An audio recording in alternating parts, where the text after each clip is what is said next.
In this evening with President Trump, two words that will always sound unnatural together, like fuckable clown or wolf blitzer.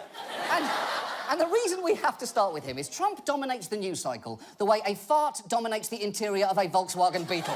There is simply no escape from him. Now, just a case in point, last night Trump held a pointless rally in Florida which got roadblock coverage across cable news. And while his speech was mostly boilerplate Trump, the media is fake, Chicago is a nightmare, I'm the greatest, there was one thing he said while warning about the danger of refugees that caught people's attention. You look at what's happening last night in Sweden. Sweden. Who would believe this? Sweden. They took in large numbers. They're having problems like they never thought possible. Oh, no, what happened there? Did someone blow up Sweden's most famous landmark? And if they did, what was it? There was just one little problem with what the president said, and I think this news clip sums it up. We start this hour with an urgent plea from Sweden to the U.S. government asking, what is your president talking about? Yeah, it turns out there was no terror attack. And look, just a quick message to all other countries on Earth. In the future, you're going to find yourself wanting to ask, what is your president talking about, a great deal. And the answer is almost always going to be, we have no fucking idea. Now, Trump has since admitted his comment was in reference to a story that was broadcast on Fox News the night before concerning immigrants and Sweden. So, sifting through Trump's brain to see why he said something is now like examining a shark's stomach to see what it ate. Oh, OK, there's a sea urchin, a decomposed dolphin skull. Oh, a Fox News segment on Sweden, that's what did it. It stuck in his throat.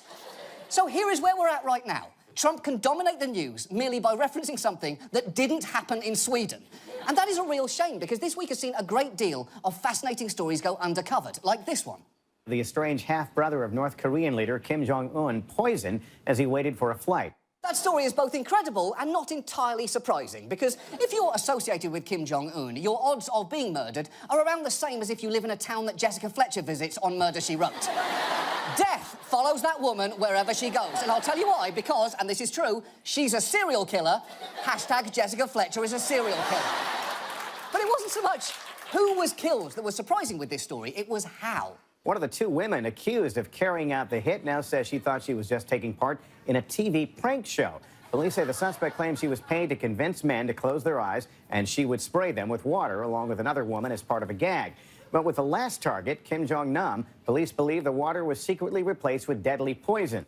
Holy shit! That is a really harsh prank show. You're dead and you're a murderer. I gotcha. Well, actually, she got you and we got her, but still, you're double pranked. There is nothing that is not fascinating about that story, but it didn't get the attention it deserved. And the same is true of this incredible story that you probably missed from Florida. A Florida man behind bars this morning accused of plotting to blow up Target stores up and down the East Coast. According to the arresting documents, the 48-year-old offered someone $10,000 to put 10 bombs on the shelves inside Target stores, warning not to let the boxes bounce around or they would explode. His motive? Authorities say Barnett hoped the bombings would send Target stock prices plummeting so he could buy shares on the cheap. Magnificent.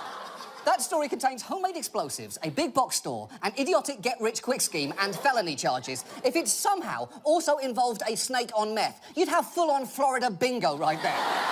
And the stories don't stop there. You also missed the fact that British Prime Minister Theresa May went to see some children's Lego robot creations, and this is the face that she made. And if you're thinking, well, hold on, that's unfair, the camera just caught a split second there, she also made this face, and then this face. What is that ghastly monstrosity, street rat? Did you create it using your imagination? I thought we got rid of those after we Brexited. Scurry along, rat, scurry along.